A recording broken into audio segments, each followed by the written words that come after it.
الشمار كفوني أكم جرتني كبجمتوتا في جالتمتوتا چاينل كنجرت ترجمتا نجان كني وكجرتن تسناغا كابو بقى جراتني بقى جمتني يونا إقداني سنين جلا جا كهرق واقو رفيتو جرا غافي كيسم كومنتي جلا ترتن ديبي لا تدافع فيتو دا فيديو كان لايك شير قوتون دقتنا وروني چاينل كنجا فاروة تنمو سبسكرايبي كودا ماتي كنجا تايتون غمان وانا فرا كوتي دا وروني نفانا ترتي قوتن مو هيدو توكو غلطو ما كيستو يو yaanni sin nu barreessaa jirtan hedduu tokko nama gammachiisa nuuf jiraadhaa sinin jechaa egaa ka yeroo darbee ganda keessattuu waa'ee meeshaalee biiffee keessa galan sirrittan irratti hojjechaa ture jechuudha. Yeroo san ijoolleen ganaa dhuftan uggaataatan malee ijoollee yeroo san ana faana turtii gootan haga amma ni beektus dhageessaniirtanis jechuudha. Waa baay'een dubbachaa ture jechuudha yeroo sanii. Maalif ganni fi birraan garaagarummaa qabaa amma kana nan xiyyeeffadheeto hojjechaa jiru meeshaalee biiffee algaa qumsaaxinii meeshaalee soofaa aran majalisii hunda meeshaalee mana keessatti galfamu hundaan wal qabatee hojjechaa jira jechuudha sirritti. Ganna garuu baay'inaan hobeektan ta'ee ganna yoo ijoolleen jalqabaa na hordoftan injirtan kaabu. Inuma oggaa meeqaa warri nafaana turtan ni jirtu ijoolleen jechuudha. Ergan chaayinaalii kana banee jalqabee haga har'aa kan nafaana jirutu jira jechuudha ijoolleen. Jalqaba sanarratti ka dubbadhee meeshaalee sirrittan meeshaalee biiffee keessa galan ganna kana bitadhaa baay'ee jiddugaleessa dhagatiin isaa amma immoo karaa biraatti oggaa siqee dabaluu danda'a. Waan akkasii jedheen dubbachaa ture jechuudha. Akkuma san kanaafin ani meeshaalee kana dhaabetii miti bituu dhaabetii miti. Gatiin isaa haga kaleessatti fi amma fakkeenyaaf amma qidaamee dabartee jechuudha. Viidiyoon kun guyyaa simbira ga'ullee beekuu baadhu. Sa'a simbira ga'uuf guyyaa simbira ga'ullee beekuu baadhu. Maaliif sababni isaa konneekshiniin keenya yeroo viidiyoo kiyya baay'ee na jalaa tursiisa waan ta'eef jechuudha. Bituu dhannee isallee baaltinnaa yookaan dirii jedhanii bituu dhannee meeshaalee nama rifachiisa. Dhugaan isiniin jedha jechuudha. Akka yaadamuu fi akka jedhamuu fi akka kaleessa bitame sanii miti jechuudha. Keessattuyyuu meeshaalee gaafa isa risiitiidhaan bittu baay'ee dabala.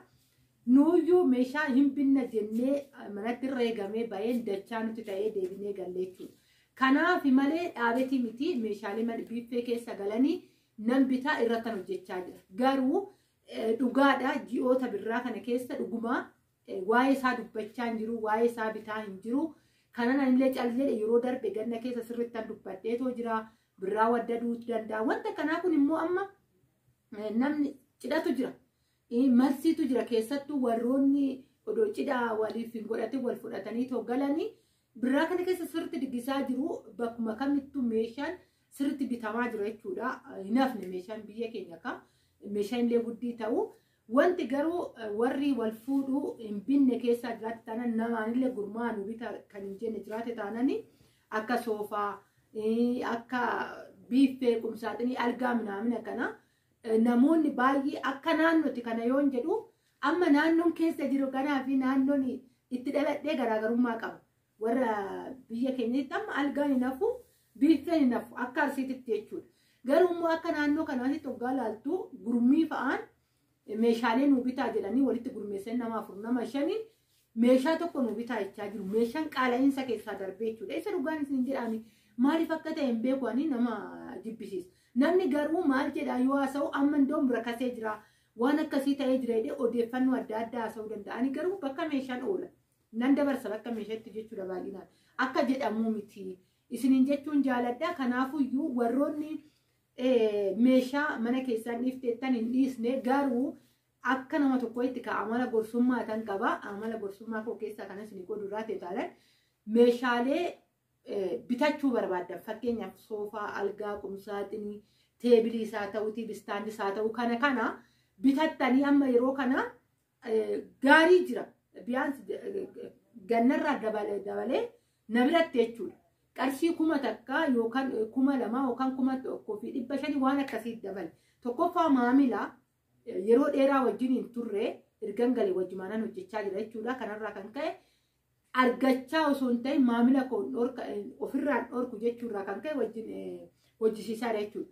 Waan akkanaa kana jalaa baafattanii gannatti kaa deemammoo birraan dhufee miti birraan kun immoo kan deemaa jira. Keessattuu faasigaa gisee darbine kara gannaatitti achi deemaara. faasigaa darbinee maazan darbee taanaan ciini agasmaran jiru jechuudha. Saniin namni gimboonni yaada ciiniin jira jedhee yaadu. Ani cidha gimbootaan beeku garuu jiraachuu danda'a naannoo irratti. An akka kiyyaatitti isiniin jechaa jira. Akkanaan beekutti gimboota hin jira jedhee too yaadu. Kanaafuyyuu immoo yeroo sanitti meeshaan keessanis hin dhumata.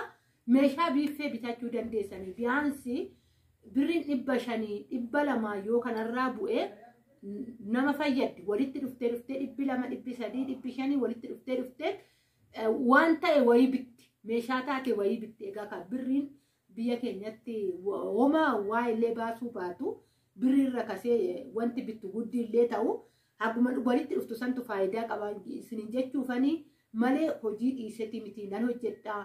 Warroonni barbaadanillee odeeffannoos meeshaaleen amma meeqan jiras jettanii warri barbaadanis hoggaa jiraattanii meeshaaleen amma yoo gatii kanaan gaafatte boru dabaluu danda'a. Kana yeroo isaatiin odoo eeggattanii baay'ee tokko gaariidha jedheen akka gorsaatti isin ilaadda. Ani garuu hojiin dhiisne har'allee lakkii haa ta'u galfachuu barbaannaa galuun barbaadaa yeroo kanatti keessattuu ji'atti aanu ayyaana faasigaatti kan galuu barbaadaa bitachuun barbaada warri jettanis yoo jiraattan. Sooma faasigaa keessallee bittanii teechifachuu ni dandeessu. Ammas immoo haa ta'u kan 200 400 500 dabaluu ishii daballee bitanna warri jettanis hoggaa jiraattanii bilbilli kiyya duwwaa 9 45 82 67 45 dha. Taambileerra isiniifan teechisaa sagaleedhanis kunuuti kana. Viidiyoon too kana fakkaattii bakka jirtutti nagaa naa ta'a. Baay'een isin jaaladhaa, baay'een isin kabajaa.